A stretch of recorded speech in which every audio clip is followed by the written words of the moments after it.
Welcome to the Mismatch. I'm Chris Vernon, and joining me, as he does every Monday night from TheRinger.com, is Dave Jacoby. Jacoby! Verno, there's so much I want to discuss with you that is non-NBA, but we will save that till the end of the pod because there has been a controversy in my family about your stay at my home that has caused all kinds of problems between me and my wife. Oh, no. And we will get to that later. Now I want to know what happened. You have done nothing wrong. You have done nothing wrong. Okay. She's good. concerned that we were bad hosts, and we'll put a pin in that. We'll get to that later. Okay, we'll get to that at the end of the show. We are going to do 20 questions about the upcoming NBA season, things that have been on our mind. We are each going to pose each other 10 questions. We will go through them one by one in quick fashion, but we will try to we are going to cover a myriad of topics with this. You start. Yes. All right. This is full disclosure. This one is completely fake and fabricated. It's just a way to get the latest news from the NBA into the 20 questions format. So my question for you is, Verno, what do you think about the extensions of Bridges, Doncic, and Fox that have just recently been signed over the past week? Okay, so if I'm ranking them, I would go Doncic 1. Let me change mine. Fox how 2. would you power rank the extensions that we all knew were going to happen, but happened over the past week of Doncic, Bridges, and Fox? I think I'd go Doncic 1, Fox 2, Bridges 3, and obviously that is also by caliber of player. The Bridges one, he's a little on the older side of the players. So the Fox one will I think go until he's 32. I don't think Bridges' extension will kick in until he's 30.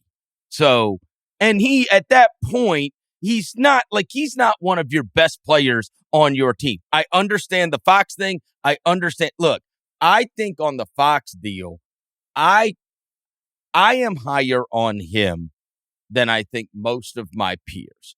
I love De'Aaron Fox, and I understand the catch and shoot three stuff. I understand some of the knocks on him.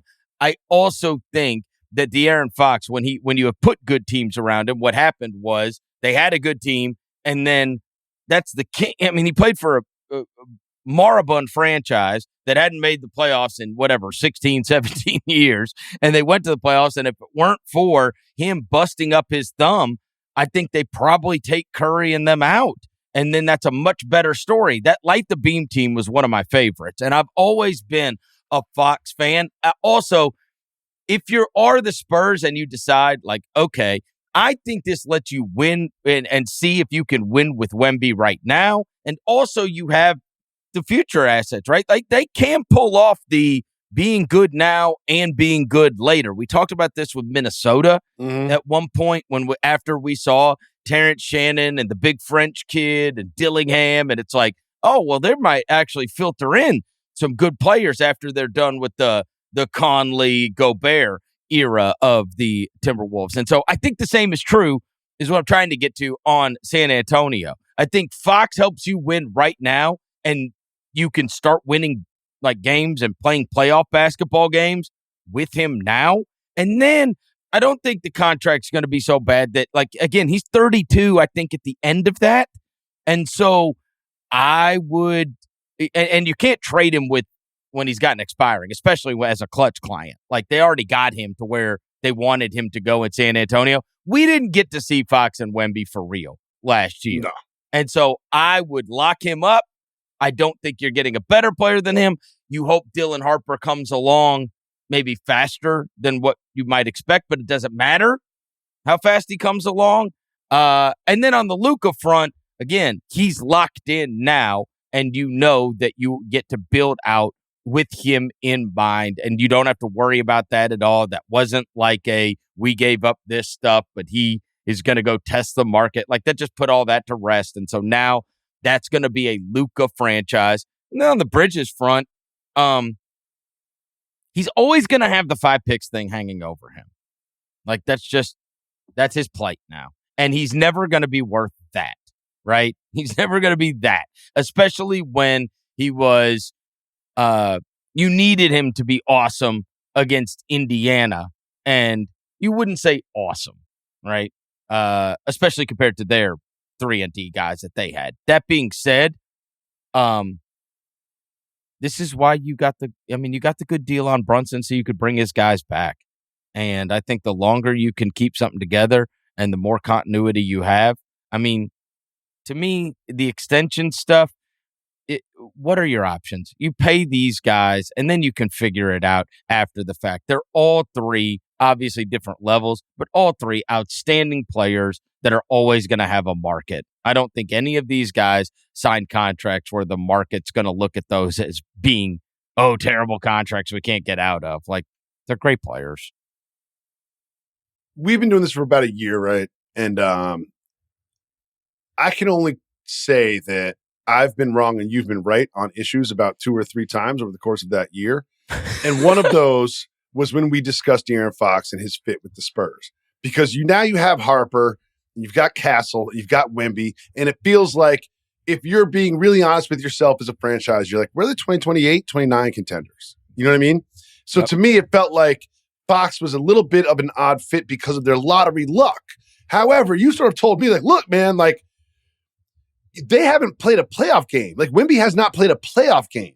Right. And you want De'Aaron Fox there to get you into the first round so you can lose, into the second round so you can lose, and then you're going to develop Harper and Wemby and Castle in that core during that time.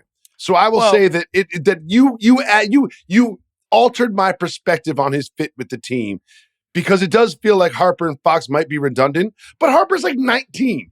You know what I mean? So, like, here's what are we really talking about? If you don't have, like, I don't care what the player is, it's going to take 3 or 4 years for them to become whatever, right? Yeah. Where they're, and how many years do you want to not play playoff basketball? Like, Wemby is the exception where he is ready to be a playoff, like a win now player. Like, he's that great. Most guys, not that. Right? And it is more typical maybe with guys with size than it is with guards. But there's going to be a learning curve.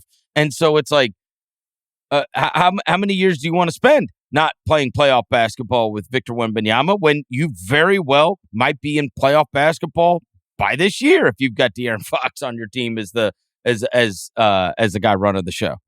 And I think that Harper will be able to, he'll play a lot of minutes and he will have a lot on his plate, but he won't have the pressure of handling the ball for a team with expectations the way the Spurs have with one of the best players in the league. I expect Wemby to be like an MVP candidate next year, a healthy Wemby who just went to Shaolin Temple.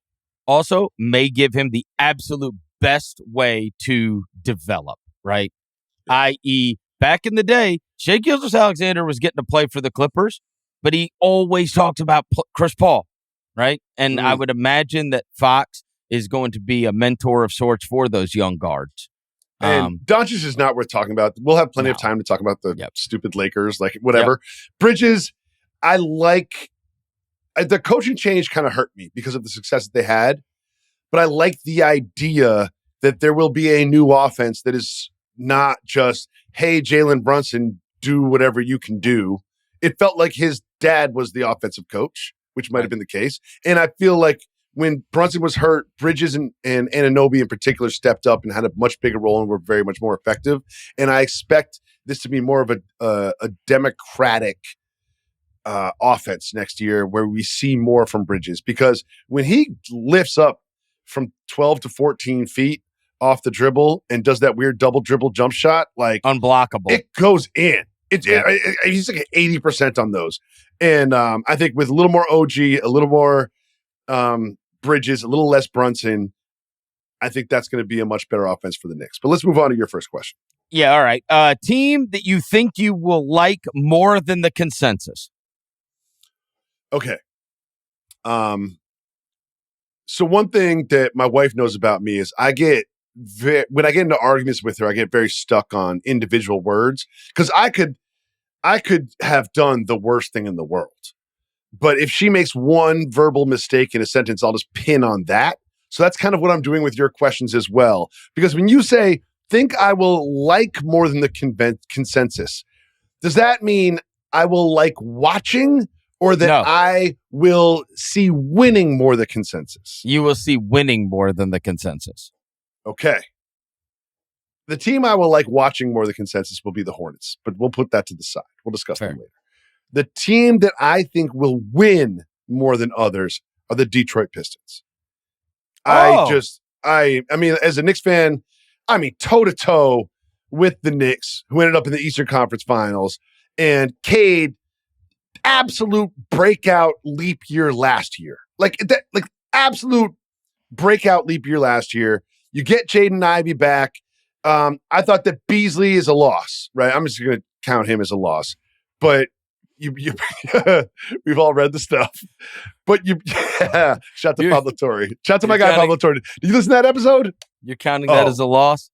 But if you listen to that episode, the Pablo Torre finds out episode on the Malik Beasley thing is just wild. Wild. How about the guy that tweeted it out? Dude. If you're listening to this podcast, when you are done with this podcast and you are done subscribing and liking and leaving 5-star reviews on every fucking platform there is, listen to the Pablo Torre finds out episode about Malik Beasley and the rabbit hole that he went down. But anyway, I think Duncan Robinson has been sort of like a forgotten asset. And I think the Pistons are going to be, I think they will host do you mean one. a forgotten asset by Eric Spoelstra because he forgot he was on his team? Oh, yeah. Like I like Duncan Robinson. I really am high on the Pistons. All right. I think they have an identity. They have a culture. They play defense. They play tough. They went toe to toe with the Knicks that didn't have Beastu. They didn't have Jaden Ivey. Like this team is like, it's like off-season moves or whatever. Off-season moves is bringing back Jaden Ivey, who played fantastic, who was your like leap year guy last year in the preseason. Yeah. And it was every bit of it before he got hurt. I think the Pistons are going to be the 3 or 4 seed in the Eastern Conference. All right. Perfect. Because that's going to lead into your next question. Okay. This is one, a lot of times I find my kids will do this at dinner where they'll ask a question that they really want to be asked. But I don't know the answer to this question. I literally do not know the answer to this question. I could put 5 teams as the answer to this question. Who will be the 3rd best team in the Eastern Conference next year? Okay, so I really debated your aforementioned Detroit Pistons. But I would say right now on August 4th, my inclination would be I am confident that the Knicks are going to be fantastic. I'm confident the Cavs are going to be fantastic. I mean, in terms of like expectations, we can lock those in at 1 and 2. Those are the 2, right? We agree on the 2? Yeah. And that's consensus. Okay, then I'm Orlando. Okay. Hawks, and I will tell you Bucks, the 3 Pistons. I understand. The 3 I considered were the Hawks, the Pistons, and Orlando. Again, it's August 4th. We'll see as stuff starts to play out. But I like these teams that are bringing back the continuity, right? And you've got, and now I know what Bane brings to the table. You know, everybody loved Desmond Bane as soon as he got traded, as we've talked about many times. But I love Desmond Bane, and I think Desmond Bane is going to be absolutely perfect for that Orlando team. And I also think, so I look at it and say, Atlanta's going to go through a little bit of growing pains just with the new personnel. Like, that's just the way it goes. Detroit kind of brings back their guys that they played with a lot last year. Not all of them. I mean, and obviously some of the vets are going to be gone. But I think you've also got Cade's going to keep getting better. Is going to be one of the best players in the league, in my opinion. Paulo could very well be top 5 player in the NBA. These are number 1 picks. We're talking about number 1 picks. Like they're supposed to be these guys. And so to me, I'm looking at, all right, here's a team that like they were already really good last year, that Orlando team, and they lost Suggs, and they lost Wagner, and they lost the other Wagner, and then they lost Paulo, and then they just kept losing guys. But it's like, if they get to run it healthy, I think that team is going to be absolutely dynamite. They added Bane to the mix. I think they're going to be absolutely dynamite. And so I think Orlando is, to me, the safest, because I still think, you know, the Atlanta thing, you're counting on Porzingis. You are. And that's a hard thing to count on. And it gets a little light when you get to their bench. I really like that Orlando team. I do. I think they're awesome. And I think the Bane thing's going to make them even more potent. And so, yeah, they're my answer. Orlando's my answer. Okay. And let me push back on Orlando a little bit just for Okay. funsies, right? This is Okay. more devil's advocate than my own thoughts. All right. They famously, whether it was eye test or metrics, could not shoot threes last year. Just could not do it, right? Mm-hmm. And it's like, oh, Bane shoots threes. But like KCP was brought in to do that last year too. But like, does Desmond Bane take you from like this atrocious 3-point shooting team to the middle of the pack?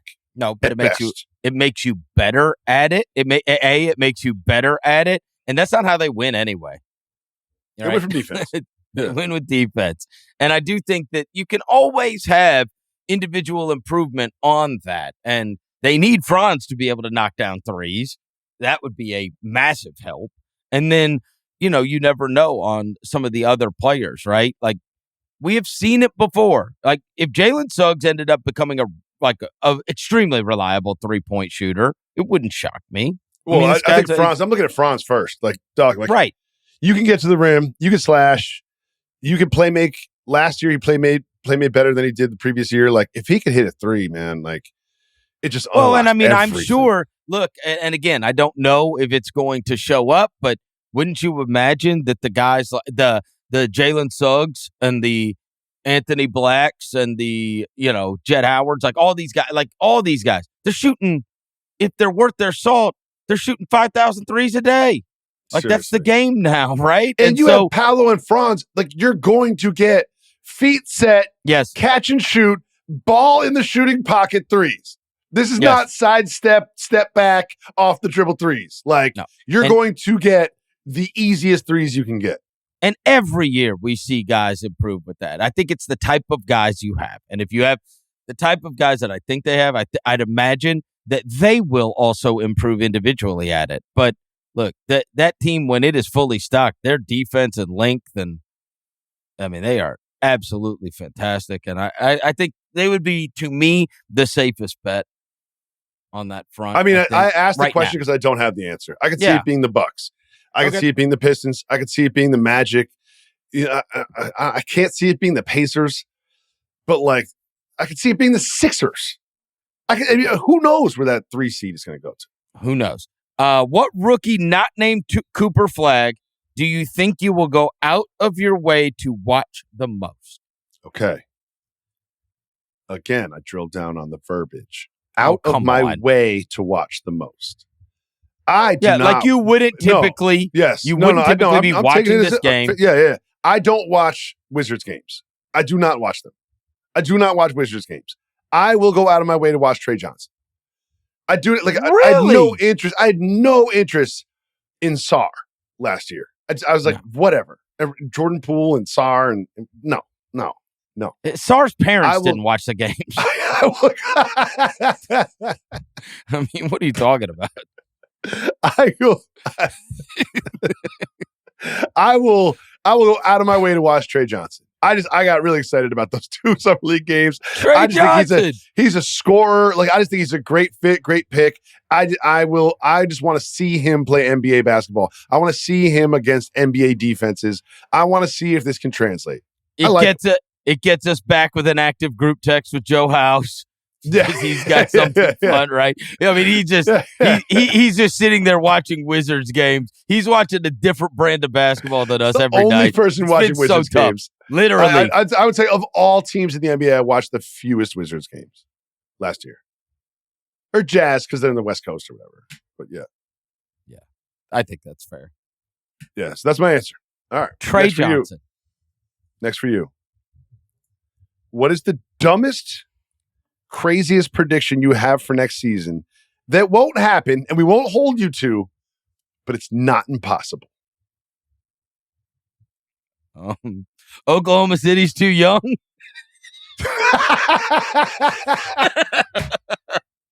No scars. They didn't get any scars. They won the championship. They don't get the scars. You need to get the scars. They came out unscathed, so they still don't have scars. Stick to your take, Verno. Stick to your take. They came out unscathed, therefore no scars. No scars. They didn't take their losses. No scars. He's looking at the notes. A crazy predicted. Well, no, because I did not have this necessarily set what I was going to do. All right, how about this one? We get our first American MVP in how many years is it now? That gives me, and you know what? It is crazy. So it'd be crazier if I locked down. One? If I locked down to one player, then I guess that was what would make. I think this is crazy enough. It's you agree? It's crazy enough, right? When you're talking about the 5 best players American MVP that we're talking about, right? An American, Giannis, Jokic, Wemby. Yeah. No. And then, all right. So the last ones we've had. Steph, obviously. It's 17-18 James Harden. God. It's gone. Giannis. When was Giannis. Steph? No, it's gone. Steph was 16, 17? No. He was 14-15 and 15-16 right. Because Westbrook won it in 16-17. Then Harden. And Westbrook's an alien, so he's not American. So then we had Giannis, Jokic, Embiid, Jokic, SGA. So I'll say whether it's Paolo, Edwards. Obviously, we lost Tatum. Tatum can't do it. Yeah, I don't see that happening, buddy. So Paolo, Edwards. It's not impossible. Paolo's not impossible. Huh? Paolo's not impossible. Oh, Edwards is not impossible. Okay, hold on. Paolo, Edwards, Brunson. Ew. Okay. Cade. Oh. No, I'm just talking about like. No. This is the craziest, dumbest prediction that probably won't happen. We're not doing Trae Young. Yeah. We're not doing Trae Young. Probably not going to happen. Yeah, we're not doing again. Yeah, this is not probably not. Anthony Davis. Oh, he was definitely not going to happen. No, definitely I know, but not going to happen. I'm saying. Wait, in what scenario is Anthony Davis the MVP? How about Durant? I mean, if Durant's the best player in Houston, if they win like 70 games, and you got to give it to somebody, maybe. Yeah, I say Durant and Anthony Edwards would be your best shots at it. It's gonna be Luka. He's skinny. Come on, we'll see. That is a crazy one. That if it does come true, then I will go back to this. Otherwise, I will have this episode deleted. Yeah. Like LeBron does. I don't even think they're going to post this, to be honest. Oh, I hope not. What's your next question? Oh, it's my turn? Yeah. Daryl Morey is blank for saying people put an asterisk on the bubble title. Misunderstood, aggregated, and taken out of context. Allow me to explain. I will now read the actual quote. Well, that's no fun. I'll read the actual quote of what he said. Boo! Quote. Accuracy! Boo to accuracy! Quote. Because my first thought was a bitch, right? Yeah, but then I was like, you know what I'm going to do? I'm going to actually read what he said. Crazy. I know it's crazy. How dare you do research? I'm going to go see what he said about this. He said the following, quote, this is how it misunderstood and out of context this whole thing has become. Because I just read headlines mainly, but I was like, let me just, if I have to speak about it into a microphone, let me just at least read what he said. Quote, had the Rockets won the title, I absolutely would have celebrated it as legitimate, knowing the immense effort and resilience required. Yet everyone I speak to around the league privately agrees that it doesn't truly hold up as a genuine championship. Perhaps the lasting legacy of the NBA bubble is that the NBA should be proud of its leadership at both the beginning and end of the pandemic, even though the champion will forever be marked by an asterisk. So he didn't say it's an asterisk. He hid behind everyone I speak to around the league privately. So this isn't him saying there's an asterisk. It's him saying other people say there's an asterisk. There is. No, I'm not. Yes, I'm not on this. I'm not on this. It's just like when the Spurs beat the Knicks in the 50-game season. It's just a different one no than asterisk. every other. I'm firmly planted in the no asterisk camp on this one. It's 48 minutes of NBA basketball. No. 94 by 50, 10-foot hoops. No. It's a different deal. Like the one, look, we will always remember that one was different than all the others. If that's not an asterisk, I don't know what is. Not an asterisk. No, I've been talking about this for years now. Not an asterisk. Someone's got to win. Sure. You're winning. It's a basketball game. Oh, there's not a crowd and there's not travel. Whatever. It's a basketball game. Oh, come on. It is a basketball game in front of 14 people is a lot different than a basketball in front of. But what about you, the fans? What about the fans at home on the big screen? You saw Oklahoma City and Indiana. Fans. The Zoom fans. Dude, do you know, hey, even better than Zoom fans? Even better than that? You know, my father that year, so I grew up with St. Louis Blues tickets. That's what my dad took me to all the time, the hockey games. We had season tickets to the Blues until my senior year of high school. And my dad still watches every Blues game. During the pandemic, the Blues ran a promotion where I bought a cardboard cutout of my dad, and they would put him in the seat. And it's at his house right now. They mailed it to me after the season, but we would watch games during the pandemic, and we're like, "Here's my dad!" Yes, because he would switch seats. Like sometimes he'd be up on the glass. They move him around? Yeah. Unbelievable. Shout out to them for doing that. Like, God bless the person who's like, "Oh, I gotta go to work. Oh, what are you doing today? We gotta move cardboard cutouts around. Some guys switch seats to get better seats for different games." Yeah. There was a cardboard cutout of my dad at every Blues game that season. It was amazing. It was amazing. And it's in his bedroom right now. Like it's in the corner. I saw it last time I went over to his house. I was like, there's a cardboard cutout. He's wearing a Blues jersey and a Blues hat. I found some picture from like years ago. Great. All right, next one.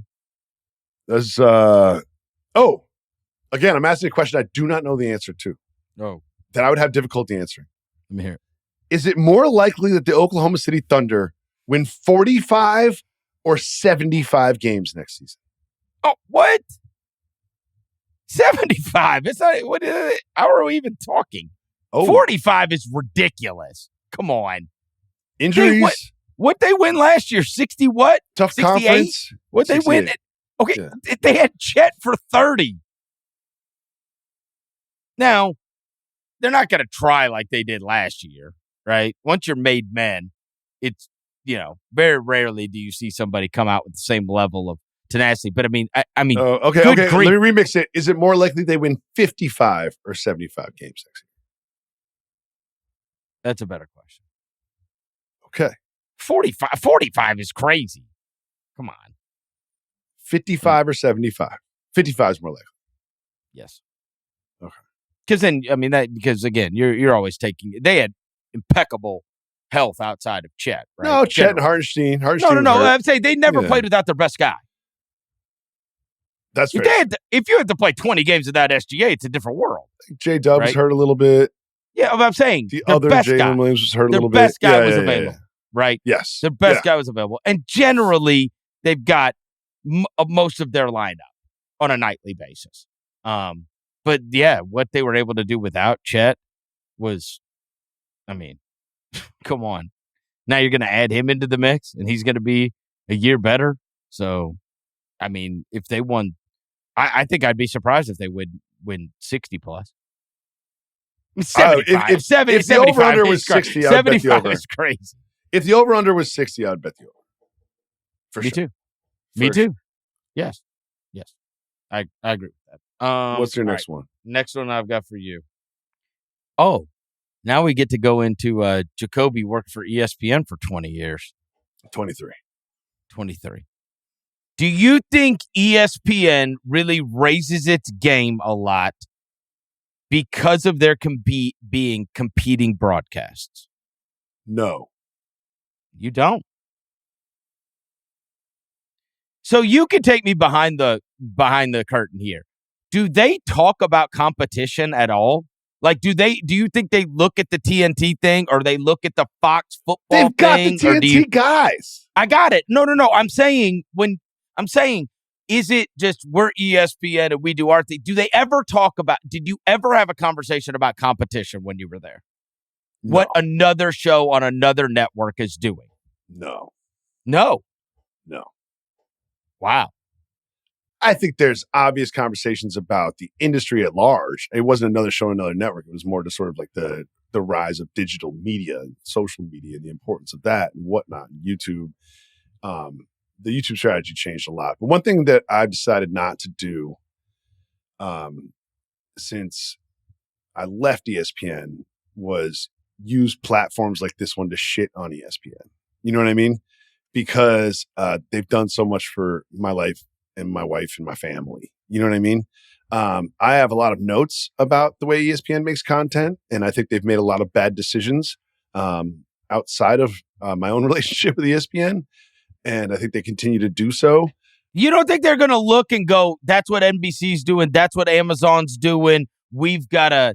I think that they made their big play. Like, they had a salary cap, and they went all in on getting the Inside the NBA show. And I think that is their response. Gotcha. But I think eventually someone will write the story and get the information. But I really enjoyed Van Gundy, Mark Jackson, and Mike Breen doing games. Agreed. And that day in which they stopped doing that and they got out of that business, I was shocked.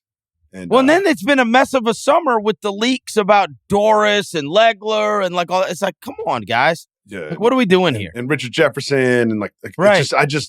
I really think that sometimes you take what you've got for granted. And I felt like ESPN took for granted the trio that was, and I'm not a huge Mark Jackson as an NBA analyst fan. I'm just going to say it out loud. I mean, I don't know him personally. It's the chemistry. But it's just like because it was a coach, and it was a coach that his point guard, and it was Breen. It was very New York centric, and maybe that played into sort of like why I loved it so much. But it was just like they felt like three guys that spent time together voluntarily, not at work. Right. You know what I mean? Agreed. And I think that goes a long way in our business. And I felt like that was a really bad decision that diminished the end product. And that's just not to say anything disparaging about anybody who has taken their places. But I just feel like that was a really bad decision. And I think that what they have done, if they say, all right, we got some new competition, we're just going to spend a lot of money on acquiring Inside the NBA and everything that goes with that. Because I don't even know what the numbers are. But it's not going to be that much, right? Like, there's still that's going to be a one-time-a-week deal, you know? Oh, yeah. Oh, those are going to be there's tiers to sort of the ESPN coverage. Right. And like the lowest tier, they usually do like Wednesday, Friday, and Saturday and Sunday games, right? Mm-hmm. And it goes, the Wednesday games are the least important. The Friday games are the second least important. Saturday games are least important. Sunday games are least important. The ABC games, that is when we, you get your hair cut, right. You clip your nails, you put your you go to the closet, you get something new. That is when you really put your best foot forward. And that is when you will see the Inside the NBA front and center. But I don't think they're going to be doing Wednesdays. The reason I mentioned this is because I saw those different pictures, like the graphics. I really like what these places have assembled, especially Amazon. I think the Amazon thing is going to go great and people are going to love it because that's the one with like Rooks and Dirk and Blake Griffin, right? Isn't that's that whole crew? Well, they've also done a good job of, how do I explain? I think the biggest splashes are the new hires where it's like Blake Griffin and Dirk and Taylor Rooks and Maria Taylor and I forget who else they got. Michael Jordan. Yeah, those are the big splashes, but those are the studio shows. Right. And those are like a cumulative 40 minutes, but it's the play-by-play and the color analysts. Yep. That's who you end up listening to the most. And I thought the hires that they've done in those spots have been really, really well selected. And I think that as a viewer, as a fan, as someone who loves NBA basketball, those are the voices that are in my ears more than the splashy big name studio people that, come in and out before and after games. Next question. This is from me. This could be a 7-hour answer. Okay. So I want you to truncate yourself here. Okay. We could talk about this. We will talk about this for months. Okay. How do you think this LeBron season will play out on and off the court? Emphasis on off. Let's be honest.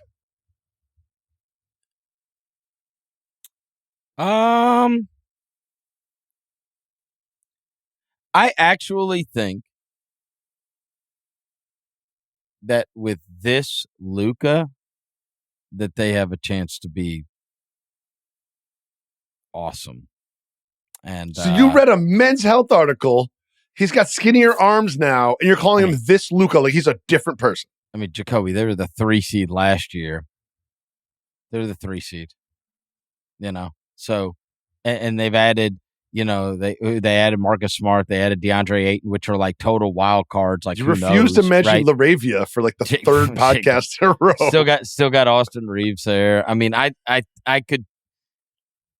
could see him being like otherworldly great. I am a believer in skinny Luka. I am. I almost. You said team that I like more than the consensus.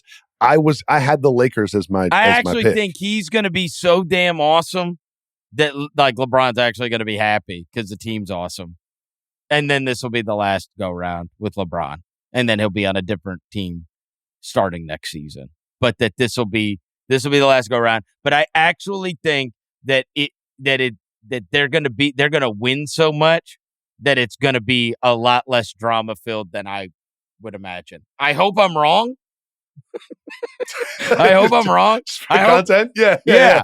I hope I'm wrong, but I just feel like if they're winning all the time, that's not going to lead to the right. I just feel like when if they're winning a lot, that it's not going to be much of an issue, and it's going to be this last year or whatever, and he'll go play elsewhere. After this year, I'd imagine this is probably the last year he wears a Laker uniform. That's what I'd guess. But I think that the offseason, while he always wants to stay in the spotlight and whatever, I think by the time they get to the season, that they're going to win so often that it's not going to be nearly as dramatic as we would wish it would be. When you do what we do for a living, sometimes I'm like, I think the Lakers are going to be much better than everybody else does. But then you're like, now I'm going to talk about the Lakers and like sell the world on like LeBron James being good at basketball. So you kind of like want to zag against it because the Lakers like take up so much air in the room. But I'm like you. I think this team's going to win a lot of games. Think they're going to win a lot in that Luka way. And LeBron. And you got LeBron in this like secondary role. Like, I know. Please. Just like just the intelligence that he brings to the court. And he's lost a step, but man, but also he was like, I remember I was talking to somebody that was with the Lakers traveling party, and this was, let's just say, a year and a half ago, and they were in town, and they were saying, just watch the game. He said he will play as hard as he has to. Yeah. Like they are trying to win the game while expending the least amount of energy they can. That was the LeBron AD team, right? And so you can watch him just stand around. This gives him the opportunity. He can literally coast and then turn it on when he wants to turn it on because the other guy is handling the load. That has just not been the case. And so I actually think it's going to. Do you remember? I think it's going to work. I think Luka's going to probably be the MVP, and I'm going to hate it all. I know. And it's probably not going to be that dramatic. We're not supposed to say that. Like it's like as NBA podcasters, we're supposed to sit here and be like, well, I looked at the numbers, and the Lakers are going to actually suck. But they've got Luka and LeBron. And you remember that dunk he had in Portland last year with his left hand? Yeah. Like it's like he's still LeBron James. He can still get you 30. He's the smartest player on the floor. Well, and they also have pieces around them that are good enough. Their defense is a concern. And it's been a concern before even when they had AD. AD was just a big Band-Aid that fixed a lot of defensive problems. But how do they stop anybody? I actually also think it helps that they've got a coach that like really cares. Like he's still in I really care about every night mode because I'm still young in my coaching career. If the Doc Rivers of the world or these kind of guys were coaching these guys, then they'd win 43 games or whatever it takes to get into the playoffs, and they get into the playoffs or whatever. Like I actually think that like he's going to game plan and care about every night. JJ Redick is like he's going to be treating it like that seriously, much more than a vet coach that just all right, like no shoot around tomorrow, like that kind of right. I think he's still locked in. I got bamboozled by the Lakers last season. I fell for that. Like, what were they? Had like a month when they were like the number 3 defense in the league. Oh, yeah. And whether it was schedule or effort or just, new blood on the team, I got bamboozled. I was like, oh, if they're playing defense, then no one can stop this team. But they proved that was not the real them. But I'm high on the Lakers this year. Yeah. All right. Next, a big-time story in last year's NBA season was the Thompson twins. They were great. Everybody loved Amen Thompson, and Nasser came along, and maybe he has his breakout this year. But this isn't about basketball. This is about twins. You have twins, so you can speak to this. While you might not be a Thompson twin expert, you are a Jacoby twin expert. Both. Could you see your twins having the same job? And what is good about having twins? There's a lot here. There's a lot here. Number one, I do want to say about Sir Thompson. I'm sure that man hates Jalen Brunson. I'm sure. If you were to have like 3 beers with him and be like, how do you feel about Jalen Brunson? He'd be like, I want to grab him by the neck and choke him. I want to watch the life leave his face because Jalen Brunson baited that man into so many fouls during the playoffs. He couldn't stay on the floor. And Brunson would just kind of like snicker at him after he did it every time. It made me angry, and I'm a Knicks fan. The young, aggressive defender has no chance against Jalen Brunson. None. Yeah, just none. But twins, it was a shock.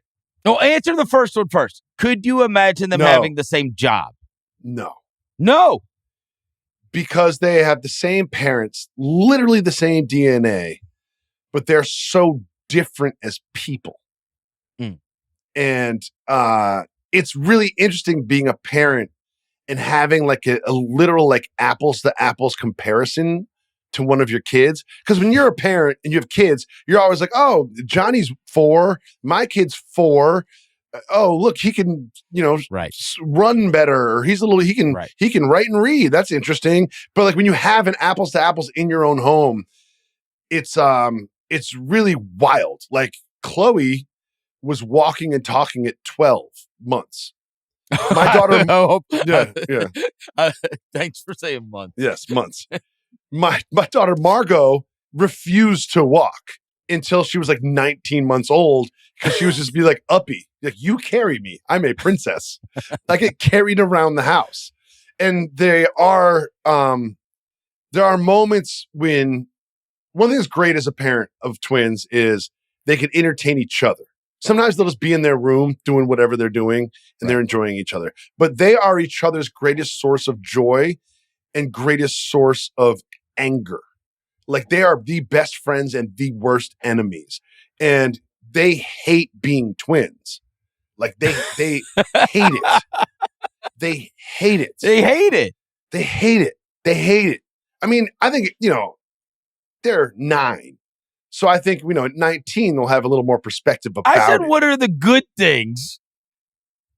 Oh, the good things? Yeah, like beyond like sharing clothes. Like I share clothes, right? Oh, no. The twins recently went to me and they're like, Dad, why don't we have our own underwear? I was speechless. I was just like, because I'm lazy and I'm a bad parent? You're the same size. Yeah, it's like because I'm a lazy person and a bad parent. It just sounds like more work for me to like label the underwear with M's and C's and whatever. The good things are you get 2 babies at one time, right? That's a huge one. That's good. That's huge. That's huge. They have a built-in playmate at all times that is their age, that has their background. And another good thing is they know each other better than anybody else. So if Margot's off in the corner crying and I have no idea what I did wrong, I can just pull Chloe to the side and be like, what's up with Margot? You know what I mean? And she'll be like, well, you said blah, blah, blah. And I'm like, oh, you're right. I did say that. Now I can go in and I have an attack because I'm not a great dad. You know what I mean? I don't know when I hurt people's feelings or why, but they can do that. They have it. They do the language thing. They have a language called Fibonacci language, which is just theirs. They can communicate themselves at all times. They've got someone they never get scared. What is they're Fibonacci? alone. What is that? That's what their language, Fibonacci language. That's the language that they speak. Fidonchi. No, is that something, or they just invented that? They invented that. Oh, okay. They invented that. Yeah. Fidonchi language is what they So this is how they talk badly about you and your wife without you guys I don't think they know what Fidonchi language is either. It's almost like it's a foreign language. Yeah. I don't think they know Fidonchi. If I was like, hey, write down all the words of Fidonchi, what they mean in English, they could not do that. But it's just like the best part is it's really cute when they get along. It's like really cute. You know what I mean? And, why could you not see them doing the same profession? They're like just same age, exact same chromosomal makeup, same parenting. Like the nature versus nurture is really interesting because it's like the nurture part is the same. Same. Right. But the nature is just, they're so divergent. They're wildly divergent nature-wise. Huh. Like my daughter Margot is like, she does her hair every morning. She lays her clothes out. She really cares about what she looks like. She really cares about her outfits, her presentation. She cares so much about what she presents. And Chloe is like a feral human being that we just pulled out of the woods at 9. And that's why I can't see them working the same job. Understood. Yeah. That makes sense. So there is good thing. I mean, I wanted to learn about twins. It's great. And I'm a big Asur fan, by the way. Big Asur Thompson. I think Amen gets all the love, but like Asur Thompson. Again, big on the Pistons. High on the Pistons. Big Pistons. High on the Pistons. Big Pistons. All right. Guy. Fair enough. Next. All right. We got to pick up the pace here. Will Joel Embiid ever be Joel Embiid again? No. All right. Next question. Great. We can pick up the pace. Great. All right. Sounds like we picked up the pace. What do you got? I mean, I don't know. No, we're moving on. Who is the team in the West you could see not being as good as people think they'll be? Minnesota Timberwolves. Did not have to think long about this one. Wow. Oh, yeah. Why? What was their big addition? This offseason? The big French kid that learned how to play basketball a couple of years ago. And then he's like, do I bounce this? Do I bounce this one or kick it? How's this work? You got second year Terrence Shannon. You got second year Dillingham, who couldn't find the floor last year. And you lose Nickeil Alexander-Walker, who's a big part of what they do. I think they got worse. And I think that the Julius Randle that showed up in the playoffs was an anomaly. You know how I feel about Julius Randle. And the idea that he's going to be your second best player and Rudy Gobert is not getting younger, still looks like he looked like he just started playing basketball 2 years ago. And he's been in the league for like 14.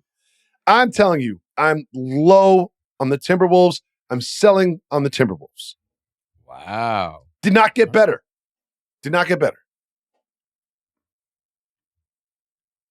Everyone around them got better. Clippers, better. Nuggets, reasonably better. Thunder, better. Everyone got better. Except for them. Got worse. And they're also going to have A-Rod just hovering over them at all times. Right? They did get the ownership thing fixed. I guess. They did. Okay. All right. That's the free key off-season acquisitions for the Timberwolves. Got the ownership thing fixed. All right. Okay. All right. Okay. So you think this is going to be they're going to take a step backwards. I mean, they made the Western Conference Finals 2 years in a row, brother. I do want to say this, that I can see not being as good as people think will be. And I think people are like, oh, they went to the Western Conference Finals 2 years in a row. They're contenders. I don't see it. Don't see it. Okay. All right. Next question. Will Joel Embiid ever be Joel Embiid again? No. Okay. Next question. Will my new favorite couple, Megan Thee Stallion and Klay Thompson, make it through the season together? The season? The season. No. Good grief. What? Really? I love them so much. I care so much more about them. The algorithm knows I love them. Like the algorithm serves me so much Klay and Meg content. So much. I don't care about Taylor Swift and Travis Kelce at all. You and I both have been married a very long time now. So very long time. It's been a long time since we were in a relationship. But you watch all this. First They're of all, doing. that was an amazing sentence. We've been married for a very long time. It's been a long time since we've been in a relationship. You know what I mean. That is amazing. I know what exactly what you mean. But the way that you said it, if you read the transcript, it's like when you are married, you're no longer in a relationship. You're in a marriage. I mean, like the puppy love relationship, right?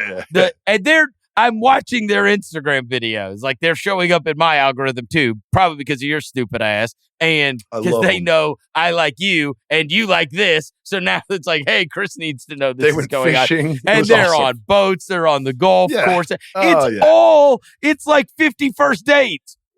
When that runs out and they just have to be normal ass people, it's no way. No way. This is not this is a fun couple. This is not a settle down couple. They're just. I believe in love. Oh, I believe in love. Hey, look, they're constantly doing fun stuff. It is kind of like The Bachelor, where it's like you have the best dates in the world. Yes. Yeah, but it's like, well, what about when the fridge is empty and we got to come up with something to do on Tuesday night? And how do I know that they're doing fun stuff? Because they videotape all of it. Yes, and edit it. Okay, so no, I don't believe in the epic. I think we're going to get a lot of awesome dates, but because there comes a time when that stuff, like you stop doing all that. And it's like, all right, I just want to stay in tonight. Do you think they've ever just been like, hey, I don't know. Again, I love them both too. I don't think that, I think this is a fun dating relationship that we will look back on. But in terms of do I think I'm going to be looking up and seeing the Megan Thee Stallion Klay Thompson wedding? Doubtful. Probably not. Right. Wait, one quick relationship thing. Just a gem that I got from a friend of mine who I won't name. Okay. He's like, when you think about it, you're sexually attracted to your partner, but you actually are having sex 2% of the time. You need to partner with someone that you are happy with the other 98% of the time. Oh, that's fair. And I was like, he said it in 2002, and it's still on my mind 22 years later. It's brilliant. And then do you ever say this isn't even 2%? No, that's what I say. I was like, well, I come fast. So it's like 0.005%. Yeah, what are you talking about? What are you talking about? Yeah. If you added all of the times up, it's not 5 minutes. Yeah. And we've got 4 kids out of it. 0.002%. They may have to edit. I didn't work that part of the story into it. Yeah.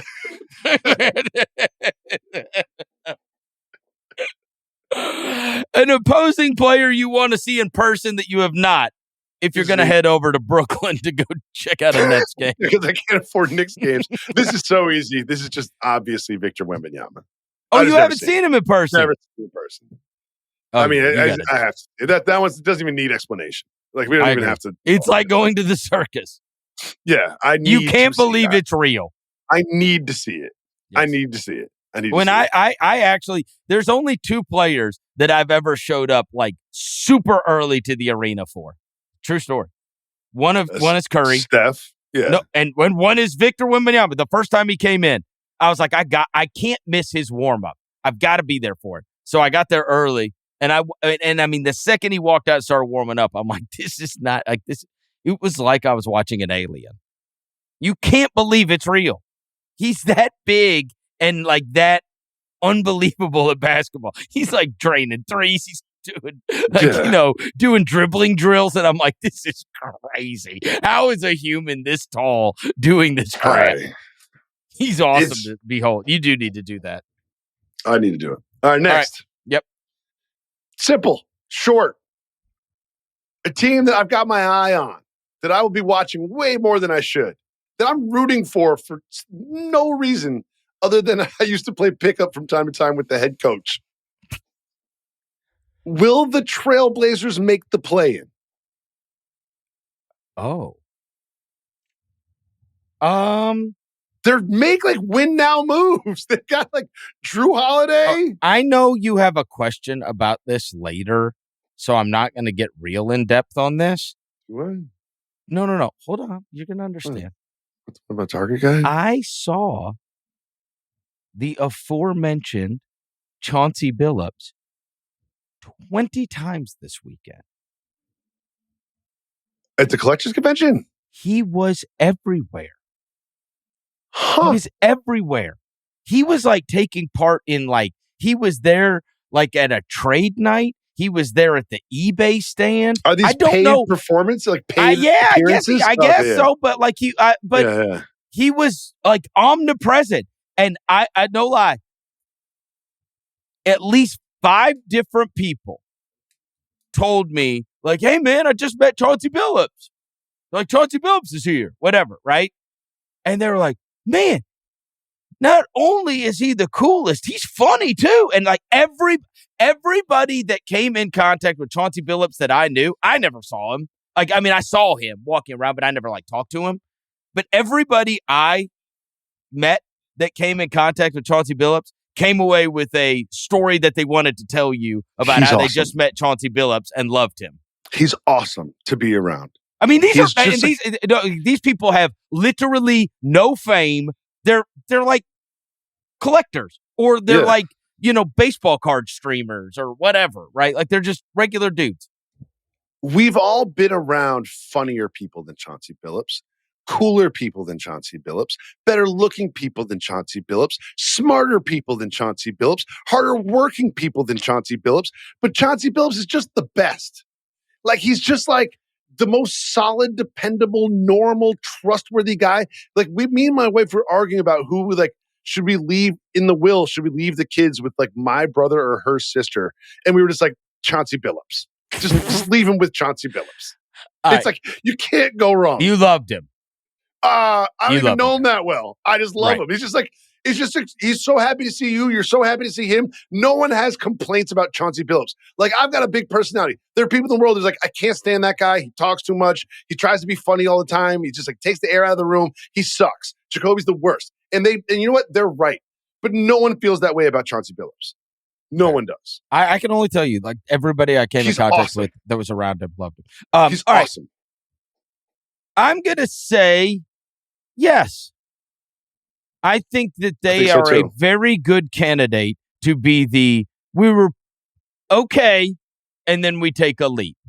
I think they're a very good candidate to do that this upcoming year. I do. And some of these old teams, like, you're an injury away on some of the old teams, and there's always going to be somebody worse than we expected. And it just off the top, I would say they'll be better than Phoenix. They'll be better than Sacramento. They'll be better than New Orleans. They'll be neck and neck with San Antonio. They'll be better than Utah. So, yeah. And then I'll say somebody that we expect to be good will have a down season. So I'll say yes. Verno. What? You stop me when I name a team that the Blazers will have a better record than. Thunder, Rockets, Lakers, Nuggets, Clippers, Wolves, Warriors. That's 7. Oh, that's 7. Okay. Now I'm going to get you here. Grizzlies. Okay. Again, the play-in goes to 10. I know. I'm going to get there. Mavericks. Okay. Yes. It could. Kings. Oh, Spurs. Okay, so here's what I'm saying. Somebody from that list that we expect always is worse. Always. Mm-hmm. They're always worse. Something happens. Yeah, it didn't go the right way. Yeah. It doesn't go the right way. And so that's James why Harden I'll say gets hurt or whatever, and like he is the gas that fuels the engine that is the Clippers offense. And they made win now moves. So I think they'll win now. I don't know if it's the best thing for the future of the franchise. Chris Paul and James Harden's spot. It's like, what are we doing? I don't know if it's the best thing for the future of their franchise. Yeah, but if James Harden, who appears to be 900 pounds on these videos I see recently. I saw the same video. I mean, or if you got to play whatever 65 games without Kawhi Leonard, which is not, and you don't have Norm Powell anymore. Again, there's all of these teams. If John Morant misses a bunch of games again, guess what? And that goes with Anthony Edwards. Look at this stuff is all. You're all on a razor's edge. Look, Jason Tatum got hurt, and the whole future of that franchise changed in a second. The whole conference. The whole conference. And the same thing goes with Indiana, right? And where we look at them because of it's Tyrese not so much a Haliburton bet on like the development of like Kamara and Scoot Henderson. It's of the 9 teams that are projected to be in front of them, the 10 teams projected to be in front of them. Yes. One is going to have a year from hell. That's what you're saying. And again, you're not asking me if they're going to be in the top 6. You're asking me if they could be in the play-in. Play-in. That's realistic expectations for the Trailblazers. I think that's their goals. They were close last year. Yeah. Down the stretch, they got close to it. All right, you got to put $10,000 on one of these guys becoming what they could be: Zion or LaMelo. LaMelo, not even close. Oh, wow, not even close. Why? Why doesn't LaMelo get beat up like Zion for missing time? He doesn't miss as much time, and his injuries aren't as sort of like fat related. Big. Yeah.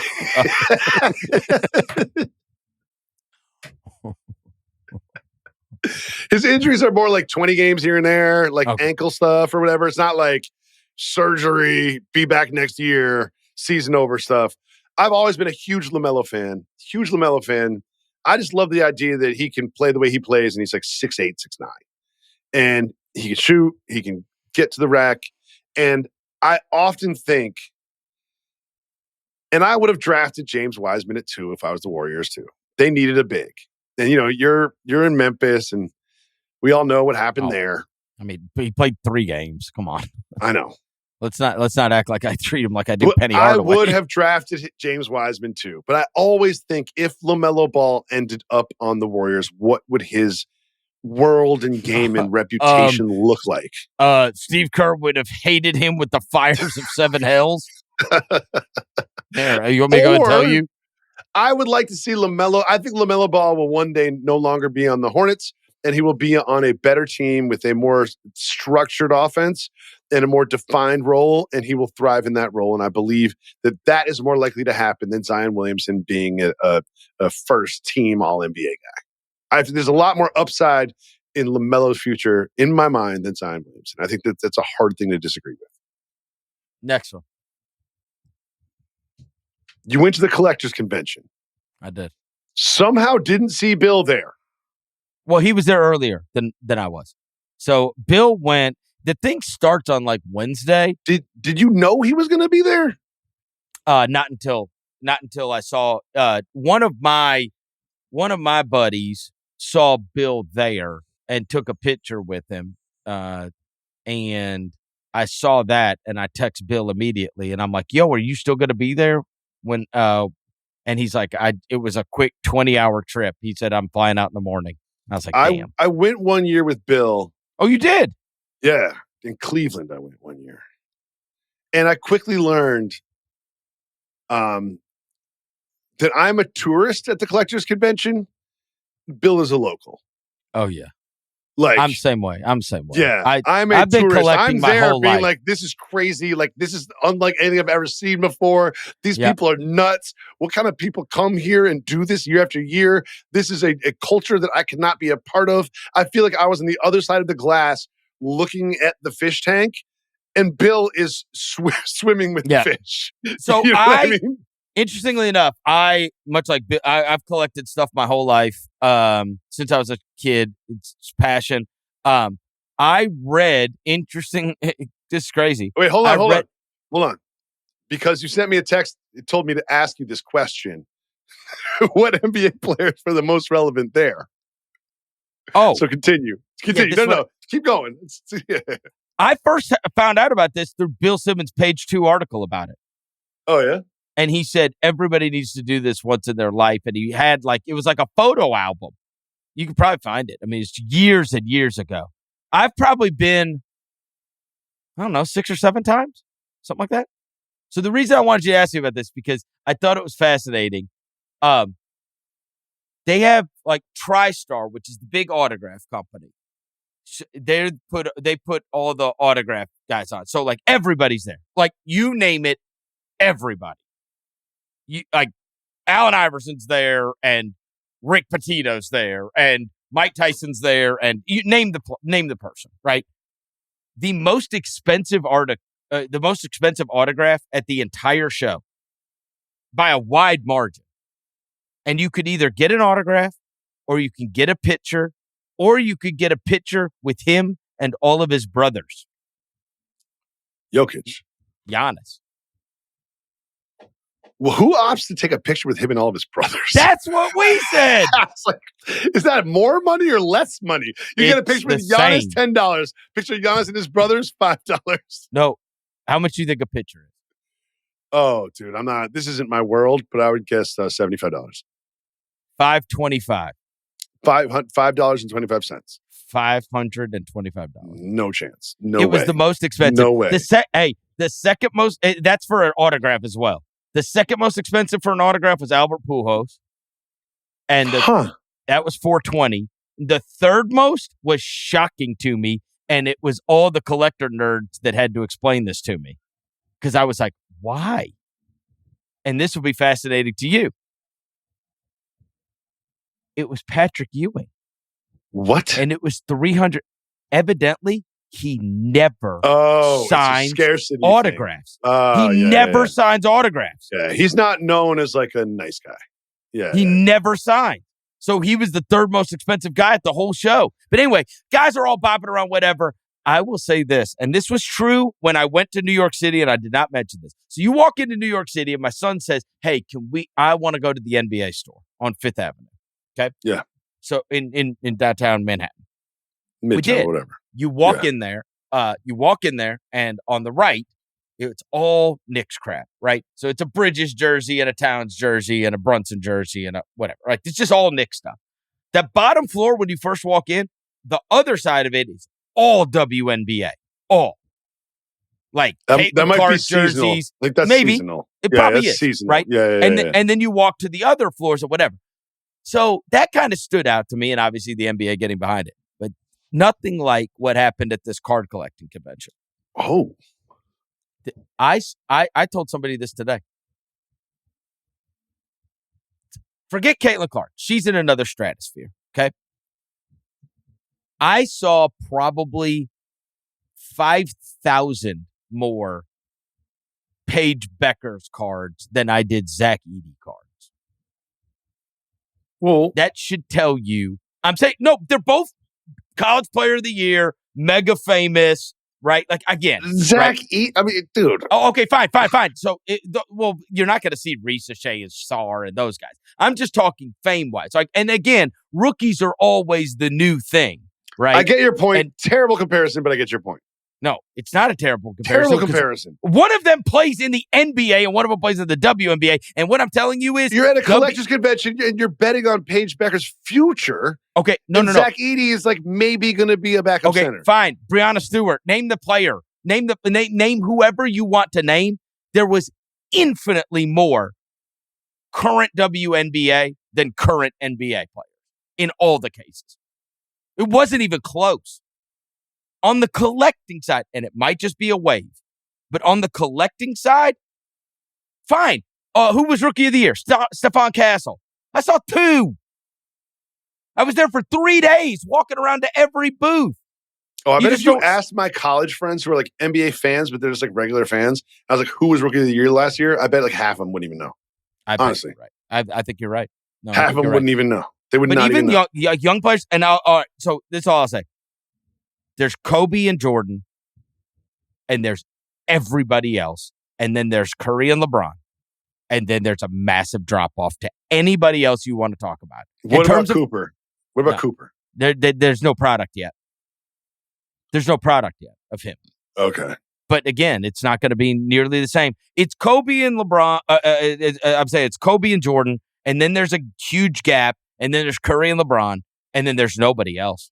Nobody. I mean, you'll see some Wemby stuff. You'll see some Anthony Edwards stuff, some Ja stuff. You'll see some of these. You'll see it here and there, but everybody has Kobe and Jordan, and a lot have Curry and LeBron.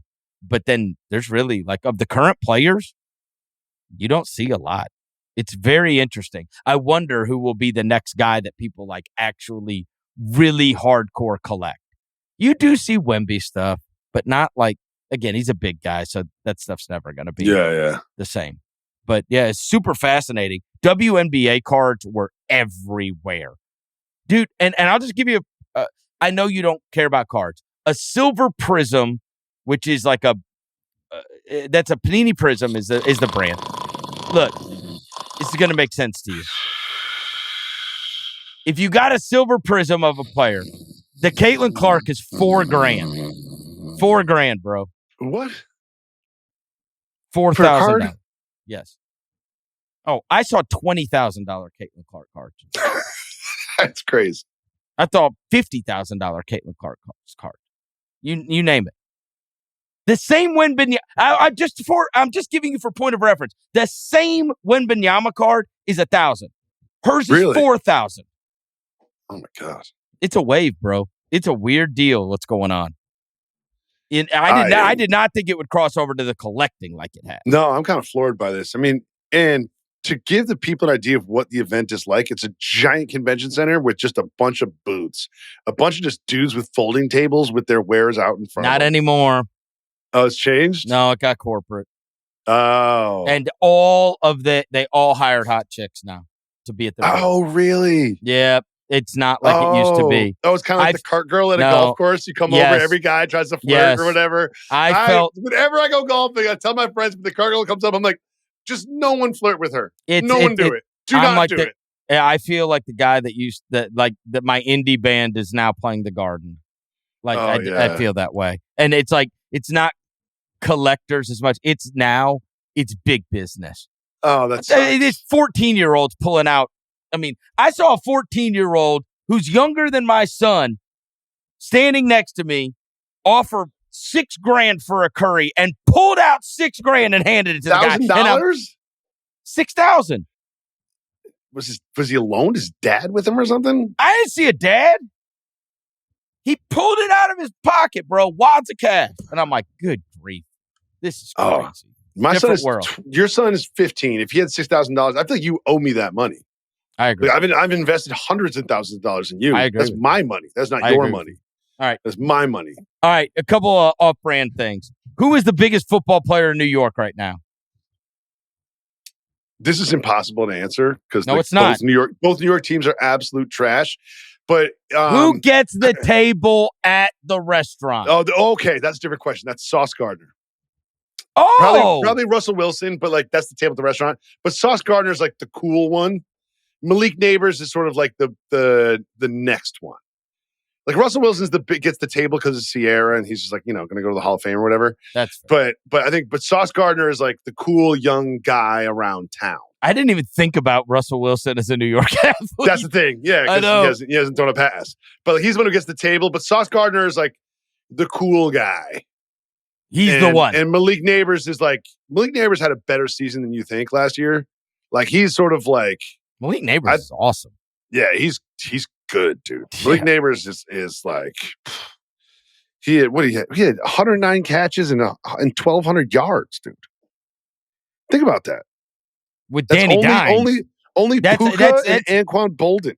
That's 200 catches with anybody else. Dude, Malik Neighbors is like, if people talk about best receivers in the league, he's going to be in the conversation next year.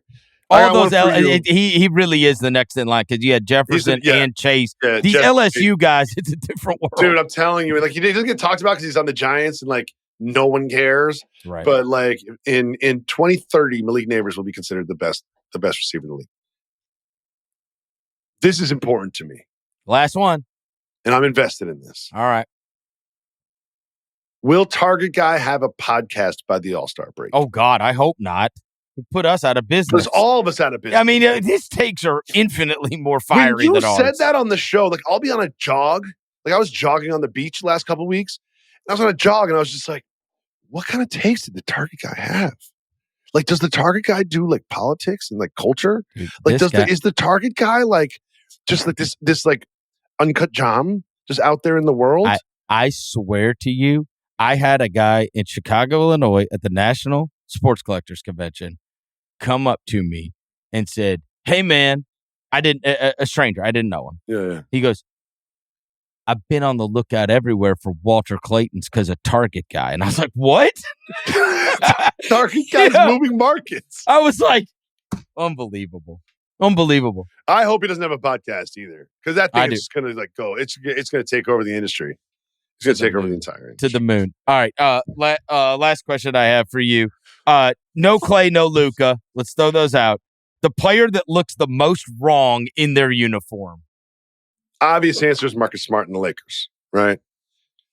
But I did a little research. Al Horford on the Warriors comes to mind.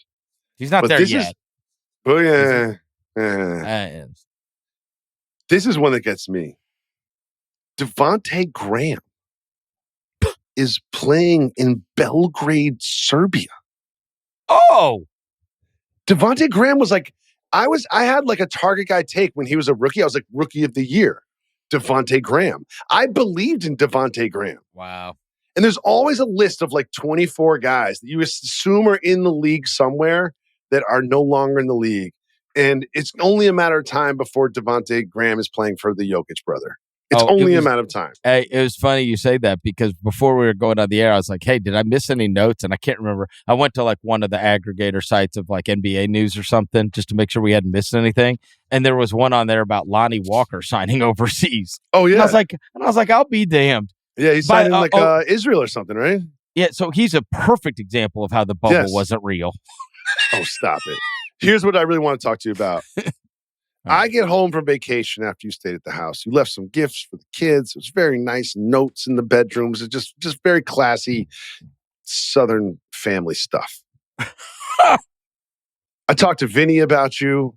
I didn't even pay for your tab. I was like, Vinny, I'm not paying for his tab. It's like, don't worry about it. He wouldn't let me pay. Vinny doesn't care. Yeah. Okay. It was a couple of Amstel Lights. It's not like I was but here's my problem. Hammering down a bunch of Yeah. You don't have martinis. I don't know if Vinny can make a martini. And I go to the house and we turn the air conditioning on in the living room. It does not turn on. And my wife is like, you're trying to tell me that you had this family in from out of town staying in our place and our air conditioning didn't work? Because we're on the 8th floor. New York City. You told me it doesn't. No, it's supposed to work. The living room air conditioning is supposed to work. You told me the central air doesn't work, but the ones in the rooms do. No, we don't have central air. This is a completely different thing. You live in a house. Central air means like you have this, it's a whole different system. We have external air conditioners, so it's individual to each room. That means part of it sticks outside of the building. Right? Central air is a different thing. So they were all functional. I was working under the assumption that all air conditioning was functional. I told you I turned them off. You turned them on. But the one in the living room didn't work. And my wife is mad at me for having your family at the house without functioning air conditioning. But the air conditioning was working when I left. She wants me to apologize to you. No, so the one that you or now we're going to get into the way your house is set up, but like the ones in the room are the ones I turned on. Yes. The one in the living room, which is not a bedroom. It's where the couch is and the television. I just figured it was too hot outside. No, it didn't work. It was at 8. Work. I turned it down to 72 and it just never got below 80. It never did anything. Yeah. But I apologize for that. Joey's mad at me, so I have to say that's not you. Secondly, when I have the AC guy come to my house, but they don't fix ACs. They just replace them every time. It's like they're you the get a little worst. ding on your bumper. He's like, "Oh, you need a new car. You need a new car." It's like I need to read some books about how ACs work because I don't think this thing needs to be replaced. I'm sure there's a screw loop somewhere that can take you 5 minutes to fix. So you have these units though in every room, and those all work. They all work except for in the living room. There's a unit there too that does not work. And Joey was we weren't sitting around in the living room. Yeah, exactly. Yeah, what are you doing? Yeah, exactly. You're going out during the day and sleeping in the bedroom at night. Yeah, exactly. Well, she wants me to apologize. She wants me to apologize. A lot of back and forth between Joey and David Jacoby about this AC situation. Okay, that's ridiculous. A lot of back and forth. Nobody cared. Nobody cared. You guys were unbelievable. A lot of to back see and if it forth. stayed there. They've That's renamed my street Chris Vernon Way, by the way. Did you get did you say I anything didn't on get anything. social no. media or anything? I'll David send said you a it- picture of the street sign. It's David- still 95th Street, but it says Chris Vernon Way now.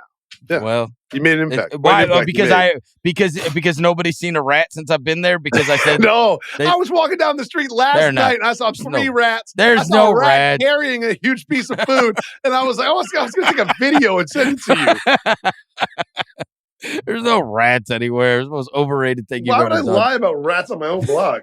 No, I'm going to take a video and send them to you. You think I'm proud of the rats? All right. Thank you to our executive producer, Jesse Lopez, as always. And Jacoby, I'll talk to you next week.